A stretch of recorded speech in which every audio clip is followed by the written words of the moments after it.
Unlimited Power versi bahasa Indonesia Part 2. Bagian 1. Pemodelan keunggulan manusia. Bab 2. Perbedaan yang membuat perbedaan.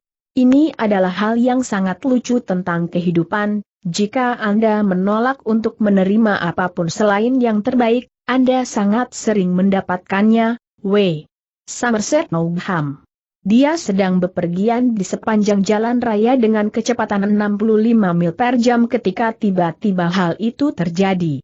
Sesuatu di sepanjang sisi jalan menarik perhatiannya, dan ketika dia melihat ke belakang ke arah yang dia lalui, dia hanya punya waktu sedetik untuk merespons. Itu hampir terlambat. Truk Mack di depannya tiba-tiba berhenti secara tak terduga. Seketika, dalam upaya untuk menyelamatkan hidupnya, dia meletakkan sepeda motornya ke dalam selip memuakan yang tampaknya berlangsung selamanya. Dalam gerakan lambat yang menyiksa, dia meluncur ke bawah truk. Tutup bensin terlepas dari sepeda motornya, dan yang terburuk terjadi, bahan bakar tumpah dan menyala.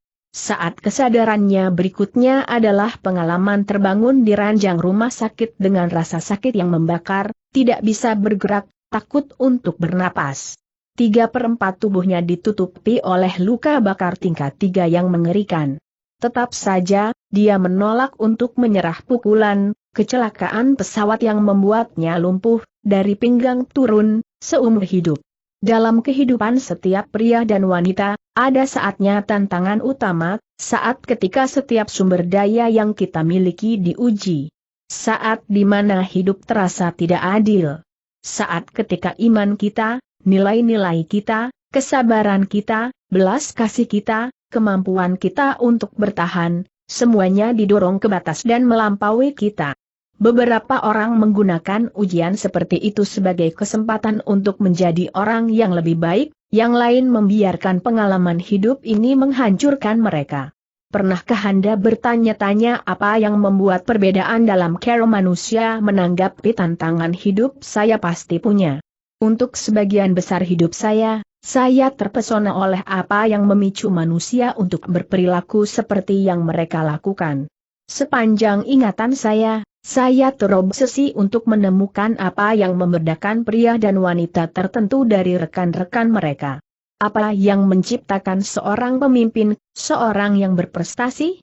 Bagaimana mungkin ada begitu banyak orang di dunia ini yang menjalani kehidupan yang begitu bahagia meskipun hampir di setiap kesulitan, sementara orang lain yang tampaknya memiliki semua itu menjalani kehidupan yang penuh keputusasaan, kemarahan, dan depresi?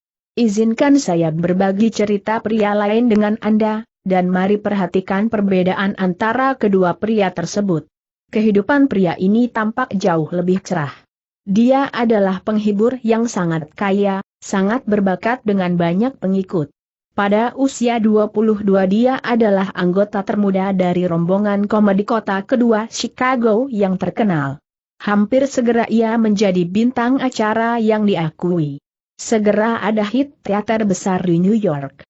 Dia menjadi salah satu sukses televisi besar tahun 70-an dan depresi. Izinkan saya berbagi cerita pria lain dengan Anda, dan mari perhatikan perbedaan antara kedua pria tersebut. Kehidupan pria ini tampak jauh lebih cerah. Dia adalah penghibur yang sangat kaya, sangat berbakat dengan banyak pengikut. Pada usia 22 dia adalah anggota termuda dari rombongan komedi kota kedua Chicago yang terkenal. Hampir segera ia menjadi bintang acara yang diakui. Segera ada hit teater besar di New York. Dia menjadi salah satu sukses televisi besar tahun 70-an dan depresi. Izinkan saya berbagi cerita pria lain dengan Anda, dan mari perhatikan perbedaan antara kedua pria tersebut. Kehidupan pria ini tampak jauh lebih cerah. Dia adalah penghibur yang sangat kaya, sangat berbakat dengan banyak pengikut. Pada usia 22 dia adalah anggota termuda dari rombongan komedi kota kedua Chicago yang terkenal. Hampir segera ia menjadi bintang acara yang diakui. Segera ada hit teater besar di New York. Dia menjadi salah satu sukses televisi besar tahun 70-an. Hampir segera ia menjadi bintang acara yang diakui. Segera ada hit teater besar di New York. Dia menjadi salah satu sukses televisi besar tahun 70-an. Hampir segera ia menjadi bintang acara yang diakui. Segera ada hit teater besar di New York. Dia menjadi salah satu sukses televisi besar tahun 70-an. Kemudian ia menjadi salah satu bintang film terpanas bangsa. Dia bercabang menjadi musik dan menikmati kesuksesan instan yang sama di sana. Dia memiliki lusinan teman yang mengagumi, pernikahan yang baik, rumah yang indah di New York City dan Martha's Vineyard. Dia tampaknya memiliki segala sesuatu yang seseorang mungkin bisa minta. Manakah dari dua orang ini yang Anda lebih suka? Sulit membayangkan seseorang memilih kehidupan pertama daripada kehidupan kedua. Tapi izinkan saya memberitahu Anda lebih banyak tentang kedua orang itu. Yang pertama adalah salah satu orang paling vital, kuat, dan sukses yang saya kenal. Namanya W. Mitchell, dan dia hidup dan sehat dan tinggal di Colorado. Sejak kecelakaan sepeda motornya yang mengerikan, dia lebih dikenal kesuksesan dan kegembiraan daripada yang diketahui kebanyakan orang seumur hidup. Dia mengembangkan hubungan pribadi yang fenomenal dengan beberapa dari orang paling berpengaruh di Amerika. Dia menjadi jutawan dalam bisnis. Dia bahkan mencalonkan diri untuk Kongres, terlepas dari kenyataan bahwa wajah itu ditandai dengan aneh. Slogan kampanyenya, "Kirim saya ke Kongres, dan saya tidak akan menjadi wajah cantik lainnya." Hari ini dia memiliki hubungan yang luar biasa dengan seorang wanita yang sangat istimewa, dan dia dengan senang hati berkampanye untuk Letnan Gubernur Colorado pada tahun 1986. Orang kedua adalah seseorang yang Anda kenal baik, seseorang yang mungkin memberi Anda banyak kesenangan dan kegembiraan. Namanya adalah John Belushi. Dia adalah salah satu komedian paling terkenal waktu kita, dan salah satu kisah sukses hiburan besar tahun 70-an. Belushi mampu memperkaya kehidupan yang tak terhitung jumlahnya, tapi bukan miliknya. Ketika dia meninggal pada usia 33 dari apa yang koroner memutuskan toksisitas akut dari kokain dan heroin, beberapa yang mengenalnya terkejut. Pria yang memiliki segalanya telah menjadi penyalahguna narkoba yang kembung, tidak terkendali, tua di luar tahun-tahunnya. Secara eksternal dia memiliki segalanya. Secara internal, dia telah kosong selama bertahun-tahun. Kami melihat contoh serupa sepanjang waktu Kver mendengar tentang Pitstrut Sumbu. Terlahir tanpa tangan dan kaki, ia telah menjadi pelari maraton yang telah berlari sejauh 25.000 mil. Pikirkan kisah Helen Keller yang menakjubkan. Atau pikirkan Candy Lightner, pendiri mengganggu terhadap drunk driving. Dia mengambil tragedi yang mengerikan, kematian seorang putri yang ditabrak oleh pengemudi mabuk, dan dia membentuk organisasi yang mungkin menyelamatkan ratusan, mungkin ribuan, kehidupan. Di sisi lain, pikirkan orang-orang seperti Marilyn Monroe atau Ernest Hemingway, orang-orang yang memiliki kesuksesan luar biasa dan akhirnya menghancurkan sendiri. Jadi saya bertanya kepada Anda, apa perbedaan antara yang kaya dan kerusuhan? Apa perbedaan antara kaleng dan yang tidak? Apa perbedaan antara dos dan duriots? Mengapa beberapa orang mengatasi kesulitan yang mengerikan dan tak terbayangkan dan membuat hidup mereka menjadi kemenangan, sementara yang lain, terlepas dari setiap keuntungan, mengubah hidup mereka menjadi bencana? Mengapa beberapa orang mengambil pengalaman dan membuatnya bekerja untuk mereka, sementara yang lain mengambil pengalaman dan membuatnya bekerja melawan mereka? Apa perbedaan antara W. Mitchell dan John Belushi? Apa perbedaan yang membuat perbedaan dalam kualitas hidup? Saya telah terobsesi oleh pertanyaan itu sepanjang hidup saya. Seperti aku tumbuh dewasa, saya melihat orang-orang yang memiliki semua jenis kekayaan besar, hebat pekerjaan, hubungan yang indah, dan fisik yang berkembang dengan baik. Saya harus tahu apa yang menyebabkan hidup mereka begitu berbeda dari saya dan teman-teman saya. Perbedaannya semua bermuara pada cara kita berkomunikasi dengan diri kita sendiri dan tindakan yang kita ambil. Apa yang kita lakukan ketika kita mencoba semua yang kita bisa dan hal-hal masih ternyata salah? Orang yang sukses tidak memiliki masalah yang lebih sedikit daripada orang yang gagal. Satu-satunya orang tanpa masalah adalah mereka di kuburan. Bukan apa yang terjadi pada kita yang memisahkan kegagalan dari kesuksesan. Begitulah cara kita memandangnya dan apa yang kita lakukan tentang apa yang terjadi yang membuat perbedaan.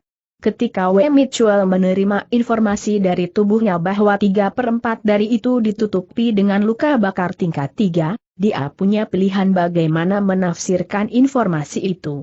Makna dari peristiwa ini bisa menjadi alasan untuk mati, berduka, atau apapun yang ingin dia komunikasikan.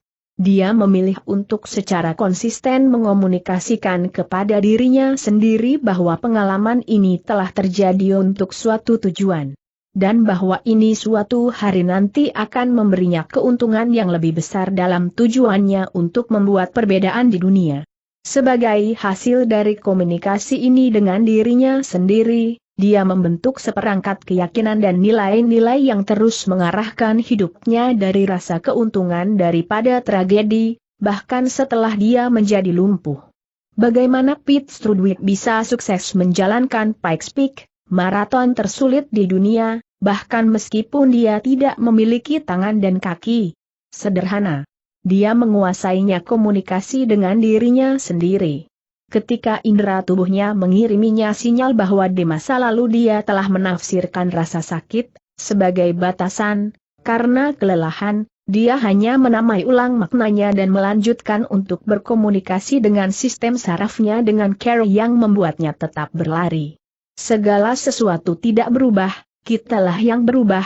Henry David Thoreau. Yang selalu membuat saya penasaran adalah secara spesifik bagaimana orang menghasilkan hasil. Dulu, saya menyadari bahwa kesuksesan meninggalkan petunjuk, bahwa orang yang menghasilkan hasil yang luar biasa melakukan hal-hal khusus untuk menciptakan hasil tersebut. Saya menyadari bahwa tidak cukup hanya mengetahui bahwa W. Mitchell atau Pete Strudwick berkomunikasi dengan diri mereka sendiri dengan cara yang membuahkan hasil. Saya harus tahu secara spesifik bagaimana mereka melakukannya. Saya percaya bahwa jika saya benar-benar menduplikasi tindakan orang lain, saya bisa mereproduksi kualitas yang sama dari hasil yang mereka miliki. Saya percaya bahwa jika saya menabur, saya juga akan menuai. Dengan kata lain, jika ada seseorang yang bisa berbelas kasih bahkan dalam keadaan yang paling mengerikan, saya bisa menemukan strateginya, bagaimana dia melihat sesuatu, bagaimana dia menggunakan tubuhnya dalam situasi itu, dan saya bisa menjadi lebih berbelas kasih. Jika seorang pria dan seorang wanita telah mengembangkan pernikahan yang sukses di mana selama 25 tahun mereka masih merasa sangat mencintai satu sama lain, saya dapat mengetahui tindakan apa yang telah mereka ambil, keyakinan apa yang mereka miliki yang menciptakan hasil itu, dan saya dapat mengadopsi tindakan dan keyakinan tersebut dan menghasilkan hasil yang serupa dalam hubungan saya sendiri. Dalam hidup saya telah menghasilkan hasil yang sangat kelebihan berat badan. Saya mulai menyadari bahwa yang perlu saya lakukan adalah menjadi teladan bagi orang-orang yang kurus, cari tahu apa yang mereka makan, bagaimana caranya mereka makan, apa yang mereka pikirkan, apa keyakinan mereka, dan saya bisa menghasilkan hasil yang sama. Ini adalah bagaimana saya kehilangan kelebihan 30 pound saya. Saya melakukan hal yang sama di bidang keuangan dan dalam hubungan pribadi. Jadi saya mulai mengejar model per keunggulan putra. Dan dalam pencarian saya sendiri untuk keunggulan, saya mempelajari setiap jalan yang bisa saya temukan. Kemudian saya menemukan ilmu yang dikenal sebagai Neurolinguistik Pemrograman, atau disingkat NLP. Jika Anda menganalisisnya, nama itu berasal dari neuro, mengacu pada otak, dan linguistik, mengacu pada bahasa. Pemrograman adalah instalasi rencana atau prosedur. NLP adalah studi tentang bagaimana bahasa, baik verbal maupun nonverbal, mempengaruhi sistem saraf kita. Kemampuan kita untuk melakukan apapun dalam hidup didasarkan pada kemampuan kita untuk mengarahkan sistem saraf kita sendiri. Mereka yang mampu menghasilkan beberapa hasil yang luar biasa melakukannya dengan menghasilkan komunikasi khusus ke dan melalui sistem saraf. NLP mempelajari bagaimana orang berkomunikasi dengan diri mereka sendiri dengan cara yang menghasilkan keadaan akal yang optimal dan dengan demikian menciptakan jumlah terbesar dari pilihan perilaku. Nama neurolin pemrograman guistik, meskipun itu adalah istilah yang akurat untuk apa sains adalah tentang, mungkin juga bertanggung jawab atas fakta bahwa Anda mungkin belum pernah mendengarnya sebelumnya. Di masa lalu, itu terutama diajarkan kepada terapis dan sejumlah kecil mengatur eksekutif bisnis. Ketika saya pertama kali terkena itu, saya segera menyadari itu adalah sesuatu yang sangat berbeda dari apapun yang pernah saya alami sebelumnya. Saya melihat seorang praktisi dari NLP mengambil seorang wanita yang telah menjalani terapi selama lebih dari 3 tahun untuk respons fobia, dan dalam waktu kurang dari 45 menit, tidak ada lagi fobia. Saya terpikat. Aku harus tahu semuanya, omong-omong, berkali-kali hasil yang sama dapat dihasilkan dalam 5 atau 10 menit. NLP menyediakan kerangka kerja sistematis untuk mengarahkan otak kita sendiri. Ini mengajarkan kita bagaimana mengarahkan tidak hanya keadaan dan perilaku kita sendiri, tetapi juga keadaan dan perilaku orang lain. Singkatnya, ini adalah ilmu tentang bagaimana menjalankan otak Anda secara optimal untuk menghasilkan hasil yang Anda inginkan. NLP memberikan persis apa yang saya cari. Ini menyediakan kunci untuk membuka misteri tentang bagaimana orang-orang tertentu mampu secara konsisten menghasilkan apa yang saya sebut hasil yang optimal. Jika orang lain bisa bangun di pagi hari, cepat dan dengan mudah dan penuh energi, itulah hasil yang mereka hasilkan. Itu pertanyaan selanjutnya adalah, bagaimana mereka memproduksinya? Tindakan dolarin C adalah sumber dari semua hasil. Tindakan mental atau fisik apa menghasilkan proses neurofisiologis bangun dari tidur cepat dan mudah? Salah satu pengandaian NLP adalah bahwa kita semua berbagi neurologi yang sama, jadi jika ada yang bisa melakukan apa saja hal di dunia, Anda juga bisa, jika Anda menjalankan sistem saraf Anda dengan cara yang persis sama.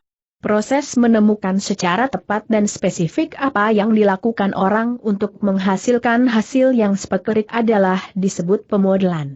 Sekali lagi, intinya adalah jika mungkin bagi orang lain di dunia, itu mungkin bagi Anda. Ini bukan masalah apakah Anda dapat menghasilkan hasil yang dihasilkan orang lain, ini masalah strategi, yaitu, bagaimana orang itu menghasilkan hasil? Jika beberapa salah satunya adalah pengeja yang hebat, ada cara untuk mencontohnya sehingga Anda juga bisa, dalam hitungan 4 atau 5 menit, Anda akan mempelajari strategi ini di bab 7, jika seseorang yang Anda kenal berkomunikasi effectively dengan anaknya, Anda dapat melakukan hal yang sama. Jika seseorang menemukan mudah untuk bangun di pagi hari dengan cepat, Anda juga bisa. Cukup buat model bagaimana orang lain mengarahkan sistem saraf mereka. Jelas, beberapa tugas lebih kompleks daripada yang lain dan mungkin memakan waktu lebih banyak waktu untuk model dan kemudian duplikat. Namun, jika Anda memiliki cukup keinginan dan keyakinan yang akan mendukung Anda sambil terus menyesuaikan dan berubah, hampir semua manusia sedang dilakukan dapat dimodelkan. Dalam banyak kasus, seseorang mungkin memiliki menghabiskan bertahun-tahun percobaan dan kesalahan untuk menemukan cara khusus untuk menggunakan miliknya tubuh atau pikiran untuk menghasilkan suatu hasil. Tapi Anda bisa masuk, model tindakan yang membutuhkan waktu bertahun-tahun untuk disempurnakan, dan menghasilkan hasil yang serupa dalam beberapa saat, bulan, atau setidaknya dalam waktu yang jauh lebih singkat daripada yang dibutuhkan orang yang hasilnya ingin Anda tiru. Dua orang yang paling bertanggung jawab atas NLP adalah John Grinder dan Richard Bandler. Grinder 1S seorang ahli bahasa, salah satunya paling menonjol di dunia. Bandler adalah seorang matematikawan, terapis stalop, dan ahli komputer. Kedua pria itu memutuskan untuk mengumpulkan bakat mereka untuk tugas yang unik, untuk keluar dan menjadi model orang-orang yang paling baik dalam segala hal yang mereka lakukan. Mereka mencari orang yang paling efektif dalam menciptakannya hal yang mereka rasa paling diinginkan manusia, perubahan. Mereka melihat pengusaha sukses, terapis sukses, dan lainnya untuk menyaring pelajaran dan pola yang dimiliki orang-orang itu ditemukan melalui bertahun-tahun trial and error.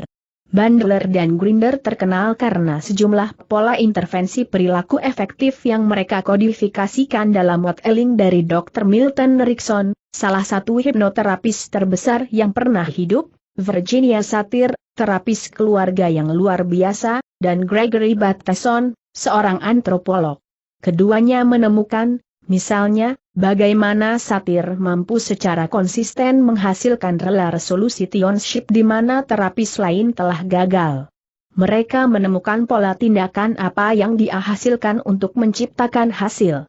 Dan mereka mengajarkan pola-pola ini kepada siswa mereka, yang kemudian dapat menerapkannya dan menghasilkan kualitas hasil yang sama. Meskipun mereka tidak memiliki pengalaman terapis selama bertahun-tahun, mereka menabur benih yang sama, sehingga mereka menuai hasil yang sama.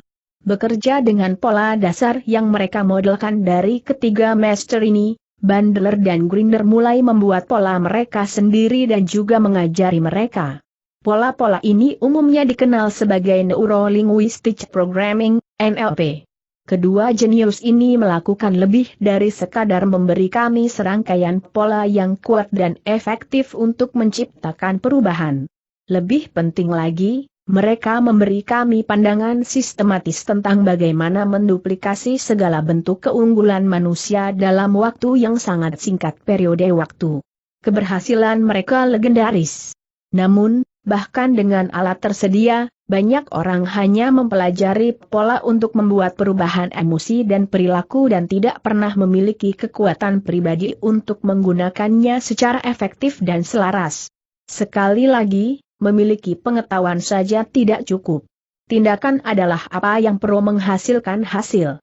Ketika saya membaca semakin banyak buku tentang NLP, saya kagum bahwa saya menemukan sedikit atau tidak sama sekali tertulis tentang proses pemodelan. Bagi saya, modeling adalah jalan menuju keunggulan. Artinya, jika saya melihat seseorang di dunia ini menghasilkan hasil yang saya inginkan, saya dapat menghasilkan hasil yang sama jika saya bersedia membayar harga waktu dan usaha. Jika Anda ingin mencapai kesuksesan, yang perlu Anda lakukan hanyalah menemukan cara untuk mencontoh mereka yang telah sukses. Yaitu, cari tahu tindakan apa yang mereka ambil, khususnya bagaimana mereka menggunakan otak dan tubuh mereka untuk menghasilkan hasil yang ingin Anda tiru.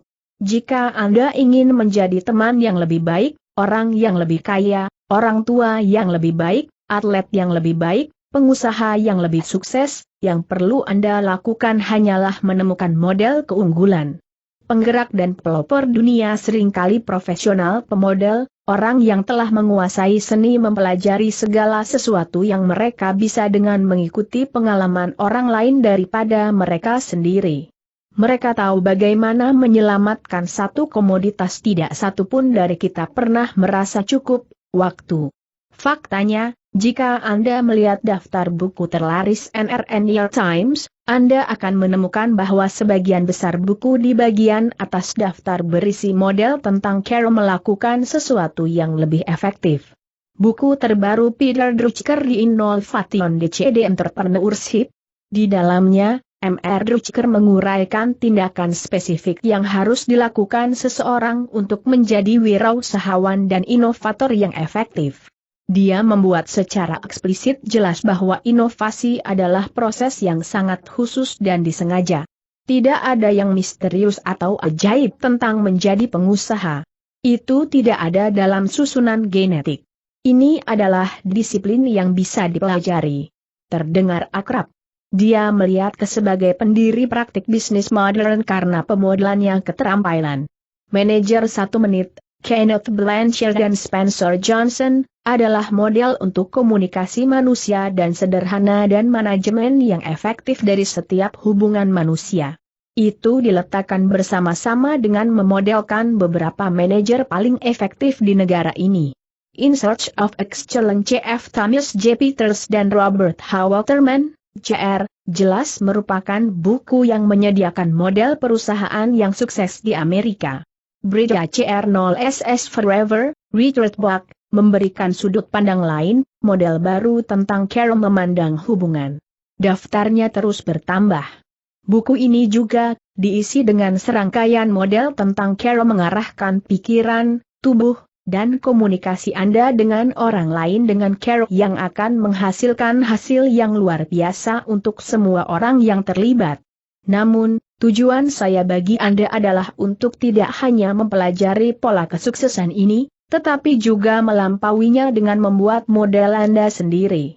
Anda dapat mengajarkan pola anjing yang akan meningkatkan perilakunya. Anda dapat melakukan hal yang sama dengan orang-orang. Tapi apa yang saya ingin Anda pelajari adalah proses, kerangka kerja, disiplin yang memungkinkan Anda untuk menduplikasi keunggulan dimanapun yoga menemukannya. Saya ingin mengajari Anda beberapa pola NLP yang paling efektif. Namun, saya ingin Anda menjadi lebih dari sekadar NLPer. Saya ingin Anda menjadi model. Seseorang yang meraih keunggulan dan menjadikannya milik Anda.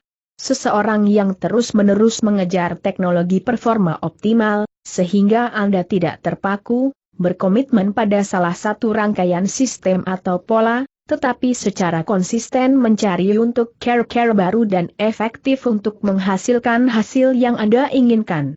Untuk mencontoh keunggulan, Anda harus menjadi seorang detektif, penyelidik, seseorang yang mengajukan banyak pertanyaan dan melacak semua petunjuk apa yang menghasilkan keunggulan.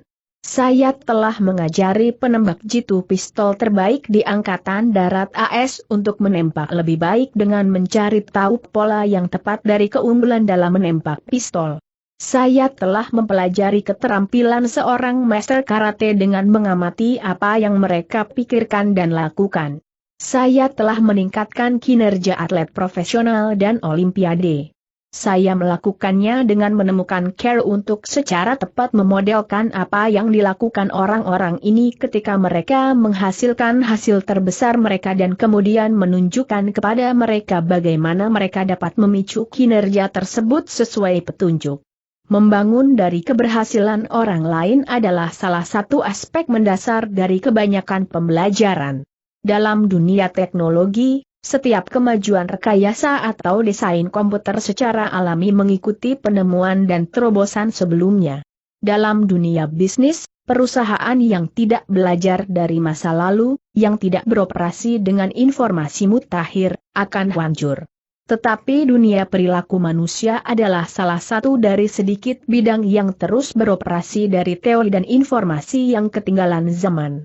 Banyak dari kita masih menggunakan model abad ke-19 tentang bagaimana otak bekerja dan bagaimana kita berperilaku. Kami memberi label yang disebut depresi pada sesuatu, dan coba tebak, kami depresi. Sebenarnya, istilah-istilah itu bisa menjadi ramalan yang terpenuhi dengan sendirinya. Buku ini mengajarkan teknologi yang sudah tersedia, teknologi yang dapat digunakan untuk menciptakan kualitas hidup yang Anda inginkan. Bandler dan Grinder menemukan bahwa ada 3 bahan dasar yang harus diduplikasi untuk mereproduksi segala bentuk keunggulan manusia. Mereka benar-benar 3 bentuk tindakan mental dan fisik yang paling berhubungan langsung dengan kualitas hasil yang kita hasilkan. Bayangkan mereka sebagai 3 pintu menuju ruang perjamuan yang spektakuler. Pintu pertama mewakili keyakinan seseorang, sistem kepercayaan. Apa yang diyakini seseorang, apa yang dia pikir mungkin atau tidak mungkin, sebagian besar menentukan apa yang bisa atau tidak bisa dia lakukan. Ada ungkapan lama yang mengatakan 5, apakah Anda yakin bisa melakukan sesuatu atau Anda yakin tidak bisa? Anda benar, sampai batas tertentu memang benar, Karena ketika Anda tidak percaya Anda dapat melakukan sesuatu, Anda mengirimkan pesan yang konsisten ke sistem saraf Anda yang membatasi atau menghilangkan kemampuan Anda untuk menghasilkan hasil itu. Sebaliknya, jika Anda secara konsisten menyampaikan pesan kongruen ke sistem saraf Anda yang mengatakan bahwa Anda dapat melakukan sesuatu, maka mereka memberi sinyal pada otak Anda untuk menghasilkan hasil yang Anda inginkan, dan itu membuka kemungkinan untuk itu. Jadi jika Anda bisa membuat model seseorang sistem kepercayaan, Anda telah mengambil langkah pertama untuk bertindak seperti dia, sehingga menghasilkan jenis hasil yang serupa. Kita akan melihat sistem kepercayaan lebih lanjut di bab 4. Pintu kedua yang harus dibuka adalah mental sintaks. Sintaksis mental adalah cara orang mengatur pikiran mereka. Sintaks itu seperti kode. Ada 7 digit dalam nomor telepon, tetapi Anda harus menghubungi mereka dengan urutan yang benar untuk menjangkau orang tersebut kamu ingin. Hal yang sama berlaku dalam mencapai bagian otak dan sistem saraf Anda yang paling efektif membantu Anda mendapatkan hasil yang Anda inginkan. Hal yang sama berlaku dalam komunikasi. Banyak kali orang tidak berkomunikasi dengan baik satu sama lain karena orang yang berbeda menggunakan kode yang berbeda, sintaks mental yang berbeda. Buka kodenya, dan Anda telah melewati pintu kedua untuk memodelkan kualitas terbaik orang. Kita akan melihat sintaks di bab 7. Pintu ketiga adalah fisiolo. Pikiran dan tubuh benar-benar terhubung. Cara Anda menggunakan fisiologi Anda, cara Anda bernapas dan menahan tubuh, postur, ekspresi wajah, alam dan kualitas gerakan Anda, sebenarnya menentukan keadaan Anda. Keadaan Anda saat itu akan menentukan jangkauannya dan kualitas perilaku yang dapat Anda hasilkan. Kita akan melihat lebih jauh pada fisiologi di bab 9. Sebenarnya, kami selalu menjadi model. Bagaimana seorang anak belajar berbicara? Bagaimana seorang atlet muda belajar dari yang lebih tua? Bagaimana seorang pengusaha yang bercita-cita tinggi memutuskan untuk menyusun perusahaannya? Berikut contoh modeling sederhana dari dunia bisnis. Salah satu cara banyak orang menghasilkan banyak uang di dunia ini adalah melalui apa yang saya sebut luck. Kita hidup dalam budaya yang konsisten cukup sehingga apa yang berhasil di satu tempat akan sangat sering berhasil di tempat lain. Jika seseorang telah mendirikan bisnis yang sukses menjual coklat, kue latte chip di sebuah mall di Detroit, kemungkinannya sama hal akan bekerja di sebuah mall di Dallas. Jika seseorang di Chicago berlari sebuah bisnis yang memasok orang-orang dengan kostum yang tidak masuk akal untuk menyampaikan pesan, kemungkinan hal yang sama akan berhasil di Los Angeles atau New York.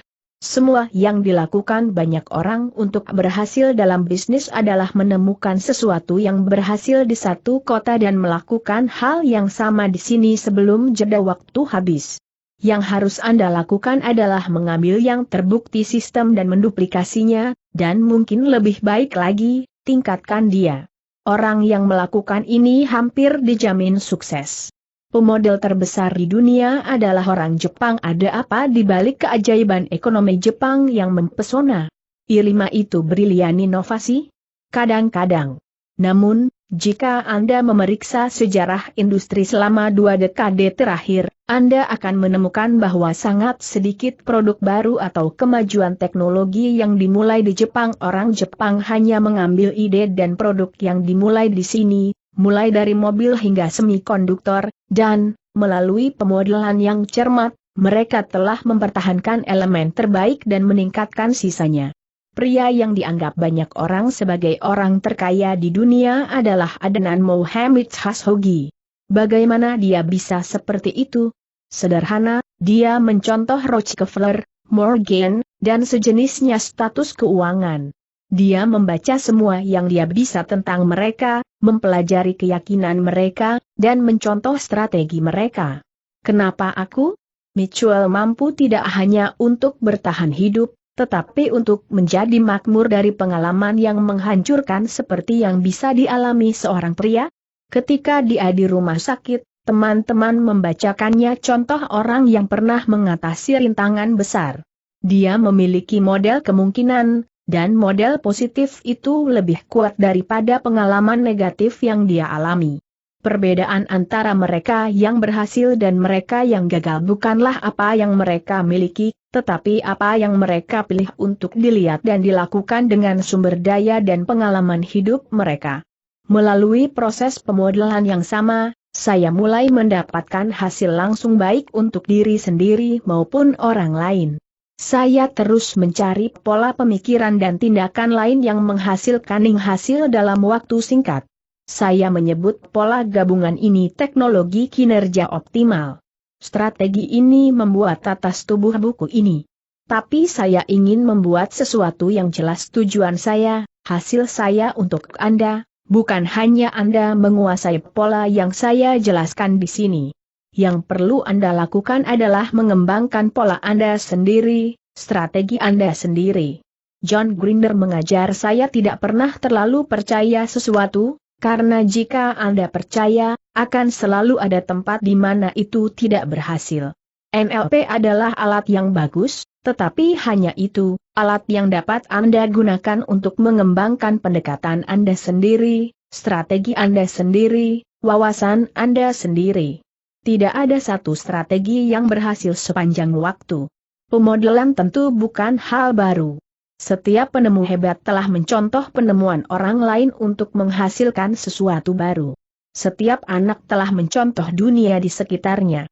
Tetapi masalahnya adalah bahwa kebanyakan dari kita mencontoh pada tingkat yang benar-benar bahagia dan tidak fokus. Kami mengambil potongan acak dari orang ini atau itu dan kemudian sangat merindukan sesuatu lebih penting dari orang lain. Buat model sesuatu yang baik di sini dan sesuatu yang buruk di sana. Kami mencoba untuk memodelkan seseorang kita menghormati tetapi menemukan kita tidak benar-benar tahu bagaimana melakukan apa yang dia lakukan. Itu pertemuan persiapan dengan kesempatan menghasilkan keturunan yang kita sebut keberuntungan, Anthony Robbins. Anggap ini sebagai buku panduan untuk pemodelan sadar dengan presisi yang lebih besar, kesempatan bagi Anda untuk menjadi sadar akan sesuatu yang selalu Anda lakukan dalam hidup Anda. Ada sumber daya dan strategi fenomenal di sekitar Anda. Tantangan saya kepada Anda adalah untuk mulai berpikir seperti seorang modeler, terus-menerus menyadari pola dan jenis tindakan yang menghasilkan hasil yang luar biasa. Jika seseorang mampu melakukan sesuatu yang luar biasa, pertanyaan langsung yang akan muncul di benak Anda adalah, bagaimana dia menciptakan hasil itu? Saya berharap Anda akan terus mencari keunggulan, keajaiban dalam segala hal yang Anda lihat, dan mempelajari bagaimana hal itu dihasilkan, sehingga Anda dapat menciptakan jenis hasil yang sama kapanpun Anda mau.